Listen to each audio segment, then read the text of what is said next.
Sejam muito bem-vindos ao nosso canal no YouTube e nesse vídeo nós vamos falar: ser filho único ou ter irmãos? O que é melhor para a criança? Roda a vinheta!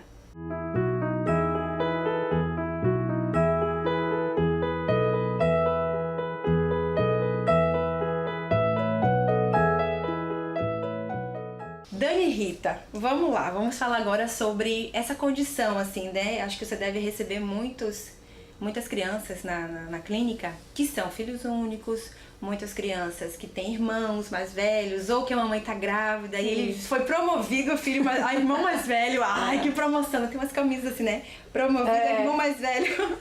Como a criança elabora essa questão de ter irmãos? O que você percebe na clínica? É mais legal ser filho único? É mais legal ter irmãos? Ou não tem uma resposta pronta? Não tem uma resposta pronta, mas a gente entende que ultimamente está sendo muito impactante para as crianças terem irmãos, ganharem irmãos, né? Vem muita demanda para a clínica disso aí, né? Da criança de 3, 4 anos que vai ter um irmão. E aí a criança se transformou. Era uma criança antes e virou uma criança depois que soube que ia ter um irmão. Ou que nasceu um irmão, né? Isso reverbera hoje para as famílias de uma forma como se fosse uma coisa inusitada, como se fosse incomum. Os irmãos acontecerem. É tão comum famílias numerosas, Minha né? avó teve 11 filhos. Pois é, e hoje as crianças estão se sentindo, sei lá, deslocadas, como menos se fosse, atenção. O que será que está acontecendo na cabeça dessas crianças? Talvez seja a forma como eu tenho meu primeiro filho, né? Sim. O primeiro filho, ele vem hoje, as pessoas estão tendo filhos mais velhos, né? As pessoas estão primeiro cuidando da carreira, da sua vida profissional, para depois ter filho. O filho hoje não vem, muito menos ter uma família. Não é muita expectativa das pessoas. Eu vou... Antigamente sim, você nascia, crescia e constituía uma família. Sim. Né? Mais ou menos era essa a intenção do mundo, de viver. Hoje não, hoje você tem outras expectativas de vida, outros sonhos, outros projetos de vida, né? O filho faz parte ou não de um projeto de vida, né? Ter mais de um filho, aí a coisa fica muito mais complexa. Sim. Né? Porque ter mais de um filho é mais tempo para me dedicar, menos tempo nos meus projetos anteriores. Então eu acho que começa daí, desse impacto que já é difícil para o adulto, para o pai e para a mãe, né? E aí quando eu tenho meu primeiro filho, eu venho cercada de medos. Eu tive filhos mais velhos, ou eu tive esse filho que é o único filho da família, é o único neto, é o único sobrinho, é o único dindo, né? Sim, sim. E aquele filho aquela criança ganha uma importância talvez muito maior do que deveria, né? E aquilo impregna a criança de que ela é super importante mesmo, de que ela é imprescindível ali na vida daqueles pais, daquela família extensa. Sim. E aí vem o irmão, e o irmão vem detonando com tudo isso. Né? Então a criança, ela recebe o irmão hoje com muito mais impacto do que recebia antigamente.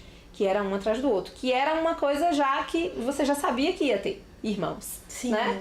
Hoje não necessariamente. Eu percebo também assim, por exemplo, a criança, ela é planejada. Quando a criança é planejada, então as famílias, elas cuidam da casa para recepcionar aquela criança. Sim. Então muitas vezes os pais, por terem pouca experiência, a gente não tem mesmo, experiência na prática. Então você acaba cercando aquela criança de cuidados, de atenção, de sims, né? Sim. Fica com medinho de dar um não ali, porque vai decepcionar minha criança, tal, que é uma criança fofa. Aí a criança vai pra escola, ela começa a receber não, empurrões e várias coisas que ela tem que aprender a manejar, frustrações e rejeições, que é bacana também, né? Sim. Ter esses vários cenários, né? Pra se relacionar com os pares com as delas. Diferentes relações. Sim. Eu recentemente estava numa brinquedoteca e Lulu se sentou com uma criança que ela achou super simpática. E a criança, ela falou assim: posso dirigir o seu carro? E a criança, não. Com a cara mesmo, sabe? Não. E a Lulu se fechou e ficou sem graça. Tipo, o que eu faço? E eu olhei aquilo ali e falei: nossa, como era legal se ela tivesse, sei talvez lá, esse modelo em casa. Exatamente. De relação. Não, assim, um não duro e seco, que ela não tem. Esse não, é um não com... E vem um conceito depois, não pode agora, ou vai te machucar, enfim. É um não carinhoso. É um não carinhoso. E é bom também receber essas porradas, assim, pra ela se situar. E aí eu fiquei observando como ela não vai reagir. Ela ficou muito pra dentro, sem graça. Aí depois ela falou assim: tá, pode brincar à vontade com o seu brinquedo. Boa, filha! Ela conseguiu elaborar uma estratégia. De falar, beleza, então brinque aí, fique sozinha aí na sua solidão. Mas o irmão em casa, né? O que traz pra criança? Tem esse papel. Benefícios, né? Tem esse papel. O irmão, a criança vai ensinar né? Vai ensinar, não, vai aprender a dividir, né? Vai aprender a se relacionar com outro da mesma idade ou da idade parecida, né? Vai aprender que nem tudo é pra ela, que o mundo não gira só em torno dela, né? Sim. Que os amores, que as vontades, que os desejos são diferentes, né? Sim. Que eu sou diferente do outro, o outro é diferente de mim e eu preciso respeitar as diferenças do outro. Então, o irmão ensina um monte de coisa, né? Sim. Não que todo mundo tem que ter irmão, é um obrigatório. A criança vai ser uma criança melhor se tiver irmão. Não, necessariamente. A criança que não tem irmão pode aprender isso com outros pares, Sim. com os próprios pais, com os amigos, com os primos, né? Com outras pessoas da família. Mas E as pessoas obrigam a gente, né? Ou querem obrigar, né? Eu só tenho uma filha e por enquanto, eu digo por enquanto Sim, que a vida é muito tem orgânica. uma cobrança, né? Me sinto extremamente cobrada. Chega a ser violento. Não vai ter um irmãozinho, mas não vai dar um tem que irmãozinho. ter. E esse tem que ter, eu digo tem que ter a partir do quê? A aí se partir você da tem uma onde? menina, não vai ter um menininho? Como se a gente escolhesse. Como se a gente pudesse escolher. É exatamente, Dani. A gente precisa se preparar pra manejar essas situações e se sentir confortável com as nossas decisões. Porque a gente vê muita criança como objeto, como produto, né? Sim. Eu preciso dessas crianças pra fazer parte da minha família. Você falou tudo agora. E como é que eu posso engravidar pra poder dar um irmãozinho pro meu filho? Para. Que peso você tá dando pra peso, essa eu vou criança que vai engravidar nascer? pra dar um irmãozinho. É pra isso que ele nasceu, pra ser um irmãozinho? Exatamente. Que coisa pesada. É. Vamos falar de ciúme? Vamos. E Ciúme. o ciúme entre os irmãos? Como é que a gente maneja? Super saudável, irmão, ter ciúme, né? Porque tá saindo do meu lugar ali de conforto. Como assim?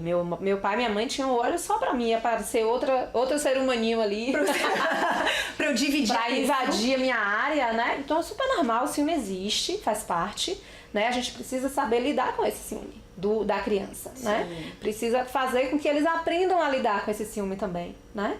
O irmãozinho, a criança tem ciúme do pai com a mãe, tem ciúme da mãe com o pai, porque não vai ter do irmão, né? Sim. Que aí tá de igual pra igual, né? Na mesma relação, na mesma função relacional. Então, super normal da criança, às vezes, regredir um pouco, já deixava de fazer algumas coisas e começa a fazer novamente. Pra chamar atenção, né? O que, às vezes, você pode criar, assim, não, tem uma coisa aí que eu preciso procurar uma ajuda, fica mais sério, é quando a criança reverbera isso de um jeito mais impactante, né? Fazendo coisas mais sérias. Sim. Ou agressividade, ou um comportamento muito distorcido do que você esperava ser de ciúme, né? E aí você realmente precisa buscar ajuda, né? Porque nem tudo é só ciúme, né? Às vezes é literalmente eu não tô dando conta de ter essa outra pessoa na minha vida, né? E aí essa criança precisa de ajuda. Pode estar realmente muito angustiada mesmo. Muito angustiada mesmo. É uma criança que pode realmente estar achando que ela não tem mais espaço ali. Que ela não é querida, que ela não é amada, que ela não é mais desejada porque tem outra pessoa exercendo esse lugar dela, esse papel, né? De ser tirada dessa relação. Tem crianças que se sentem tiradas da relação. Então, se a família não consegue manejar isso, ter cuidado para que isso aconteça de uma forma mais natural possível, tem que buscar ajuda. Nossa, é bem sério, né? A gente às vezes acha que é simples, porque foi simples um dia, mas as crianças são outras, E nem sempre foi simples. Né? Às vezes, lá no passado, achava, né, que era simples. foi super complexo, né? Foi difícil para as pessoas. Mas a gente não conversava sobre. Não existia ajuda, não existia esse tipo de pensamento. Eu não pensava na criança enquanto sujeito que tem direito, né? Sim. Que tem desejo, que eu preciso cuidar dela. Hoje que a gente pensa que a criança precisa de cuidados maiores, extra, né? Sim. Antes não, antes a criança vem, vai ser assim mesmo, vai se virar, nunca morreu. A gente tem dia que só estar vivo já tava valendo. É isso mesmo, falou tudo. Recado dado? Recado dado. Então, nós ficamos por aqui nesse vídeo, convidando você para se inscrever no nosso canal, dar o seu like e nos comentários falar um pouquinho como é que significa isso na sua família, como é que isso tá Pode funcionando. fazer perguntas, a faça gente tirar as dúvidas. Exatamente. Estamos aqui pra isso. É isso aí. Esperamos vocês no próximo vídeo. Até lá!